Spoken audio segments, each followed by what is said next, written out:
Kita mulai nih, karena sudah jam 10.50 dan waktu zuhur juga setengah 12 tepat. Bismillahirrahmanirrahim. Assalamualaikum warahmatullahi wabarakatuh. Waalaikumsalam Waalaikumsalam warahmatullahi warahmatullahi wabarakatuh. wabarakatuh. Alhamdulillah, summa alhamdulillah, wa syukurillah, summa syukurillah, wala hawla wala quwwata illa billah, wassalatu wassalam ala rasulillah Muhammad sallallahu alaihi wasallam. Terima kasih atas kehadirannya segenap mahasiswa, mahasiswi Unimgo dari S1 Keperawatan. Semoga semua dalam keadaan sehat dan penuh keberkahan dari Allah Subhanahu wa Ta'ala. Sebelumnya, mari kita awali majelis ilmu ini dengan melafadzkan basmalah. Bismillahirrahmanirrahim. Bismillahirrahmanirrahim. Ini karena sesi pertama, belum ada presentasi dari mahasiswa. Untuk hari ini saya bagi 2 termin. Termin pertama via Zoom, ini pemaparan materi dari dosen. Kemudian termin kedua nanti setelah Jumatan 12.40 sampai 13.30 latihan soal. Milih 5 soal dari 8 yang tersedia. Dan untuk sesi pertama insya Allah cukup 30 menit karena waktunya mepet dengan sholat Jumat setengah 12. Mudah-mudahan apa yang akan kita bahas pada siang hari ini dapat meningkatkan keimanan, ketakwaan kita kepada Allah Subhanahu wa Ta'ala. Amin. Di siang hari ini kita akan menggali share screen. Terkait Islam sebagai way of life. Islam sebagai jalan hidup atau pandangan hidup bagi kita. Ini profil saya, nanti bisa dibuka di Edu, sudah saya upload materi saya. Dalam Islam way of life ini ada 3 hal yang akan kita bahas. Pertama, definisinya, tujuannya, serta fungsi Islam itu sendiri. Kemudian apa sumber ajaran Islam, dan yang ketiga, ruang lingkup ajaran Islam itu apa saja. Islam ini merupakan agama yang paripurna, yang holistik, komprehensif, mengatur atau membimbing manusia untuk hidup dengan hasanah, agar baik kehidupannya di dunia wal akhirah. Inti dari hadirnya Islam sebenarnya itu. Dan kita masuk poin pertama, cepat saja. Sebelum tahu atau sebelum menjadikan Islam itu sebagai pandangan hidup, kita juga harus menyatukan pemahaman terhadap Islam itu sendiri apa. Jadi agama itu apa, kita langsung kepada Islam itu apa. Islam merupakan agama Allah yang diwahyukan pada para rasul. Para rasul artinya dari Nabi Adam sampai Nabi Muhammad, sesungguhnya membawa ajaran Islam. Hanya disampaikan dengan bahasa yang berbeda. Ada bahasa assalam, muslim, Islam, selamat. Itu semua mengandung arti bahwa Islam ini sebenarnya sudah dibawa sejak Nabi Adam, bukan hanya oleh Nabi Muhammad SAW. Nabi Muhammad sebagai penutup, Khatamul Anbiya, penutup para nabi. Jadi setelah Nabi Muhammad, kalau ada yang pun nabi, itu nabi jadi-jadian. Kalau ada yang bertanya boleh silakan present. Dan Islam dijadikan sebagai hidayah, petunjuk bagi umat manusia. untuk tadi memperoleh hasanah fid dunya wal akhirah, dan sebagai rahmat. Rahmat berarti Ar-Rahman dan Ar-Rahim. Ini sebagai bentuk kasih sayang dari Allah Subhanahu wa Ta'ala. Dihadirkannya Islam. Tentu tidak bisa kita bayangkan ketika manusia dilahirkan, kemudian hidup di bumi ya, tanpa ada pedoman, tanpa ada bimbingan. Saya yakin saat ini sudah akan semakin banyak kerusakan. Walaupun sudah ada agama juga masih ada kerusakan, apalagi kalau tidak ada agama, tidak ada yang membimbing, mengarahkan kita semua. Dan itu berlaku sepanjang masa sampai yaumul akhir agama Islam, yang insya Allah akan menjamin kesejahteraan material dan spiritual. Jadi kalau ada orang Islam yang hidupnya belum sejahtera, ya sesungguhnya dia belum benar-benar mengamalkan Islam dengan kafah. Udhulu fi silmi kafah. Masuklah kamu ke dalam Islam secara kafah, secara sempurna. Orang setengah-setengah. Ini apa? Ini jaminan bahwa Islam itu akan mendatangkan kesejahteraan hidup, material, dan spiritual. Jadi kita bisa bermuhasabah pada diri kita ketika hidup kita kok belum sejahtera, ya artinya sebenarnya kita belum betul-betul mengamalkan ajaran Islam. Dan duniawi dan ukhrawi, artinya apa? Sejahtera, bahagia, duniawi dan ukhrawi. Ya, Nabi sendiri mengatakan, idza sholaha sholaha sairu awamil, wa idza fasadat fasada sairu amali. Kalau kita ada problem kehidupan, hal yang pertama harus kita lihat adalah sholat kita. Idza sholaha sholaha sairu awamil. Apabila sholat kita baik, insya Allah hal yang lain juga akan baik. Begitu juga sebaliknya, jika sholat kita rusak, insya Allah amalan yang lain juga akan rusak. Kita lihat sholat kita, waktu mengerjakannya, niatnya, tata caranya, tingkat kekhusyuannya. Salah satunya dengan khusyuk itu dengan memahami maknanya. Karena sholat itu doa. Sholat itu doa. Kita sholat itu ya sebenarnya kita sedang berdoa. Ya kalau berdoa, ya kita harus tahu apa yang kita minta. Jadi harus belajar terjemahnya. Bagaimana ketika kita sholat, ketika kita berdoa, kita tahu apa yang sedang kita minta. Kemudian cepat saja tujuan Islam. Dalam Al-Anbiya ayat 107 dikatakan wa ma arsalnaka illa rahmatan lil alamin. Ya, ini tujuan Islam, ya, mendatangkan rahmat bagi semesta alam. Ya. Lebih dari yang tadi, bukan hanya sekedar untuk manusia hasanah fid dunya wal akhirah, tapi justru untuk alam semesta, untuk kebaikan alam semesta. Ya, karena tanpa adanya wahyu, tanpa adanya bimbingan, tanpa adanya aturan, saya kira dunia ini akan kacau balau. Kemudian fungsi Islam yang pertama adalah mewujudkan kehidupan yang baik. Sekali lagi, kehidupan di sini adalah fid dunya wal akhirah. Seperti doa kita, Rabbana atina fid dunya hasanah wa fil akhirati hasanah. Doa kita kan selalu meminta kebaikan di dunia dan akhirat. Tidak benar seorang muslim hanya minta satu. Saya minta baik di akhirat sajalah, di dunia nggak apa-apa sengsara. Itu bukan ajaran Islam. Ajaran Islam jelas, Rabbana atina fid dunya hasanah wa fil akhirati hasanah.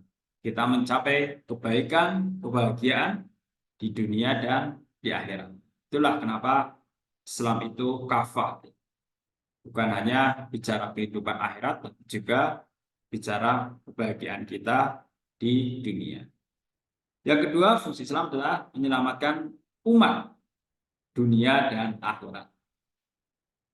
Ini sebagai pertanggungjawaban kita kepada Allah Subhanahu wa taala. Menyelamatkan di dunia jelas. Karena Islam selalu mengarahkan kita kepada hal-hal yang baik, hal-hal yang positif, dan hal-hal yang produktif. Sehingga keselamatan itu akan semakin terjamin. Lebih-lebih nanti di akhirat. Ya, karena kalau kita bicara dunia, pengadilan dunia belum tentu fair. Tidak mungkin pengadilan dunia lebih adil daripada pengadilan di akhirat. Dan fungsi Islam yang ketiga adalah sebagai dakwah amar ma'ruf nahi munkar. Ya, inilah ketika di dalam Ali Imran ayat 110 dikatakan kuntum khairu ummat ukhrijat linnas ta'muruna bil ma'ruf wa tanhauna 'anil munkar. Islam ini hadir untuk berdakwah, untuk mengajak manusia untuk berbuat baik, amar ma'ruf, dan mengingatkan manusia, mendakwahkan kepada manusia, mengajak manusia untuk nahi mungkar atau mencegah terjadinya kemungkaran, mencegah terjadinya kezaliman, mencegah terjadinya ketidakadilan, mencegah terjadinya apalagi kemaksiatan, kemungkaran, dan lain sebagainya. Ini fungsi Islam ya. Secara umum ada 3. Kemudian sumber ajaran Islam ada yang menyebut sumber pokok dan sekunder, ada juga yang menyebut sumber utama dan sumber penunjang. Kita di sini batasi pada sumber ajaran Islam yang pokok atau yang utama, yaitu Al-Quran dan Al-Hadis. Al-Quran jelas kalamullah, ucapan Allah, firman Allah. Al-Hadis adalah sunnah. Sunnah itu kebiasaan. Sunnah Rasul ya, kebiasaan Rasul. Ini nanti yang harus kita pilah ya. Ada sunnah Rasul yang wajib kita ikuti, tapi ada sunnah Rasul yang tidak wajib kita ikuti. Sunnah Rasul yang wajib kita ikuti adalah dalam aspek akidah, ibadah, dan akhlak. Itu wajib kita ikuti. Tapi sunnah Rasul atau kebiasaan Rasul dalam aspek muamalah duniawiyah tidak wajib kita ikuti secara lahiriahnya. Secara prinsipnya sama, yang baik, yang halal. Nah, ini contohnya adalah seperti sunnah Rasul memanah atau berkuda, itu sunnah Rasul atau kebiasaan Rasul dalam bidang muamalah. Tapi tidak wajib kita ikuti. Misalnya berkuda, itu sunnah Rasul, itu kebiasaan Rasul. Tapi di era sekarang, nanti kalau semua mahasiswa Unimugo mau kuliah pakai kuda semua, kira-kira akan kacau nggak kampusnya? Nggak akan kacau ya. Sunnah artinya kebiasaan Rasul dalam bidang amal duniawiyah tidak harus kita ikuti, karena itu memang kesukaan Rasul. Ya seperti ketika berbuka puasa, Rasul suka dengan kurma. Ya kita tidak harus buka puasa dengan kurma. Bahwa itu sunnah Rasul benar, bahwa itu kebiasaan Rasul benar. Bernilai pahala atau tidak ya tergantung makanan kita. Apakah sumbernya halal, apakah makanannya halal, atau cara makanannya juga sesuai tuntunan. Jadi bukan pada fisiknya. Nek dewek senengnya ngapa? Tempe goreng ya wis tempe goreng. Gedang goreng ya wis gedang goreng. Tapi harus kita pelajari adalah substansinya. Kenapa Nabi misalnya memilih kurma? Kita lihat mungkin dalam kandungan kurma itu baik untuk orang yang setelah sekian jam berpuasa. Nah, yang dicari substansinya, isinya, bukan jenisnya. Apa nggak boleh buka puasa pakai kurma? Ya boleh saja, ya. Tapi tidak menjadikan pembeda antara yang satu makan kurma, yang satu makan gorengan. Bukan, pembedanya bukan di situ, tapi di substansinya, di bagaimana tingkat kehalalannya, caranya, bukan pada bentuk fisiknya. Jadi ini yang harus kita bedakan. Mana sunnah Rasul yang wajib kita ikuti, mana sunnah Rasul yang tidak wajib kita ikuti. Tapi boleh, tapi tidak wajib. Ya seperti memelihara jenggot. Itu kebiasaan Rasul, itu sunnah Rasul. Tapi tidak wajib kita ikuti. Ya, itu kebiasaan Rasul yang harus secara cerdas bisa kita bedakan. Mana yang sebagai sebuah ajaran yang wajib diikuti dan mana sebenarnya sesuatu yang sebagai kesukaan Rasul yang tidak wajib kita ikuti. Karena manusia tidak mungkin semuanya dipaksakan sama. Tidak mungkin semua manusia harus suka berenang. Tidak mungkin semua manusia harus suka berkuda. Tidak mungkin semua manusia harus suka memahami. Pasti ada kecenderungan.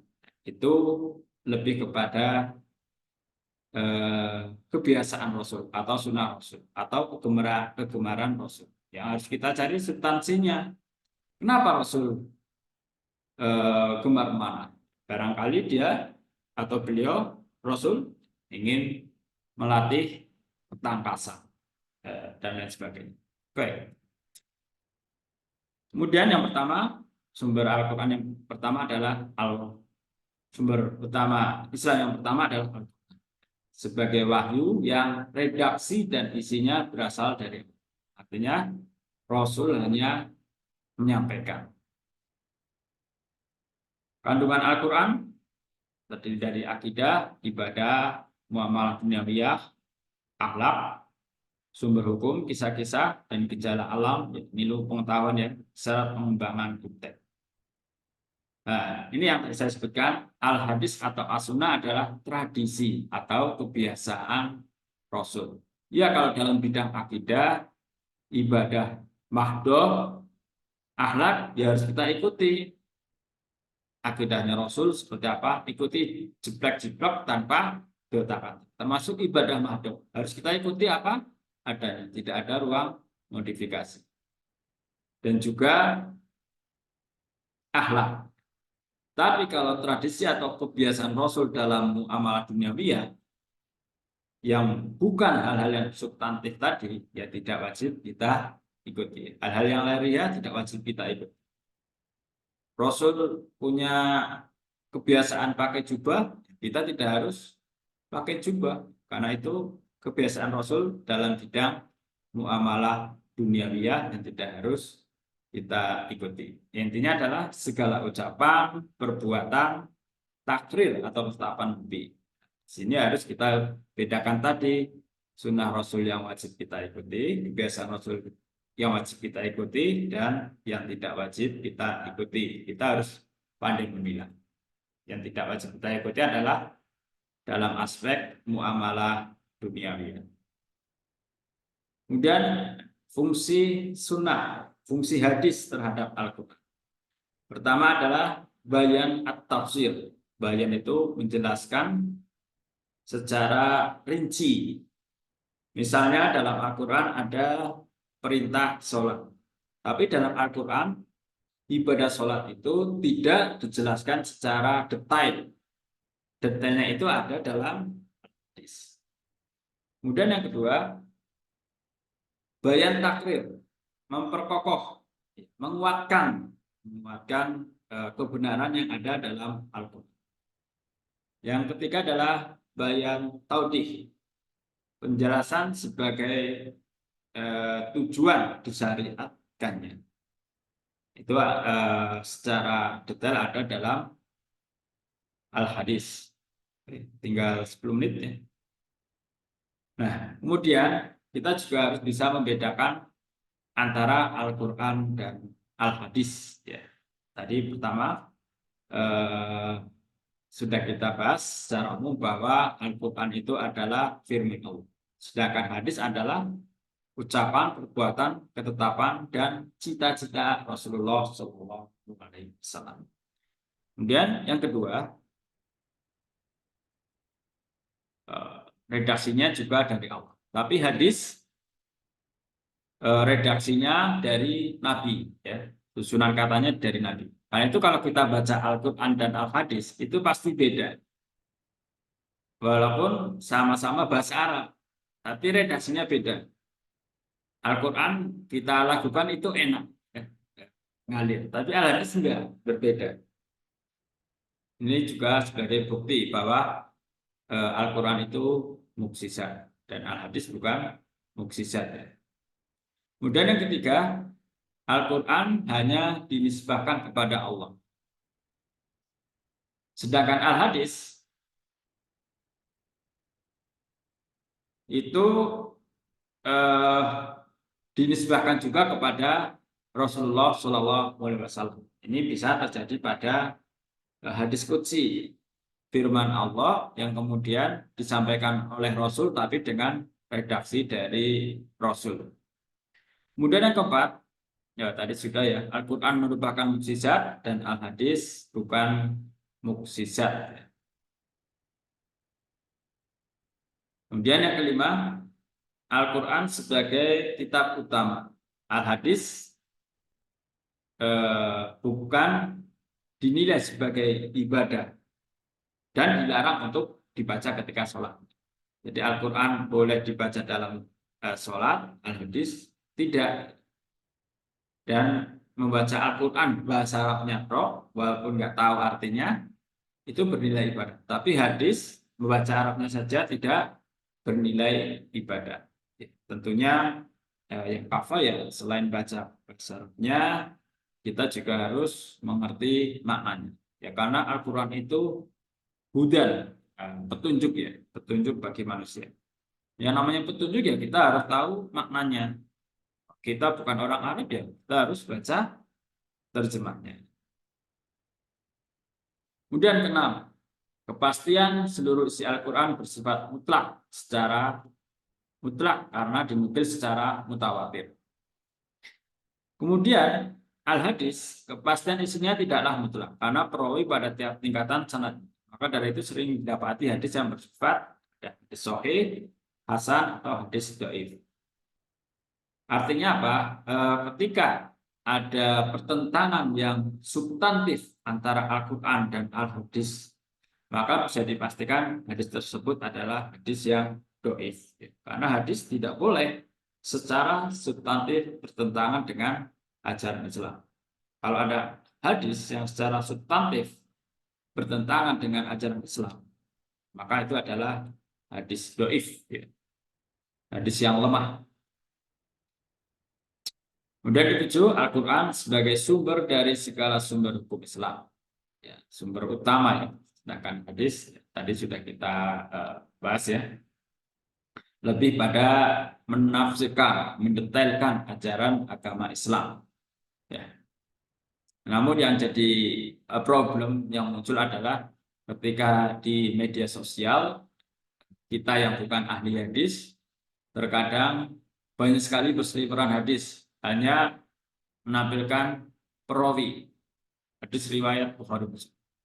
Karena hadis tersebut belum tentu hadis yang sahih. Hadis tersebut bisa jadi hadis yang dhaif, hadis yang lemah. Ini perlu kita hati-hati ya. Patokannya sederhana adalah hadis ini bertentangan enggak dengan ajaran Al-Quran. Kalau hadis ini bertentangan dengan ajaran Al-Quran, sudah pasti hadis ini adalah hadis yang tidak benar, hadis maudhu, hadis palsu. Nah, lalu bagaimana ketika Muhammadiyah beristihad untuk menentukan suatu hukum, misalnya hukum berupa apa, hukum abang itu apa, hukum miras apa, dan lain sebagainya. Ada tiga pendekatan yang dilakukan oleh Muhammadiyah ini muncul nanti dalam soal. Pertama adalah pendekatan bayannya. Dalam beristihad mengambil hukum, maka harus pertama melihat Al-Quran dan hadis. Ada enggak di Al-Quran dan hadis? Itu sebagai sumber utama.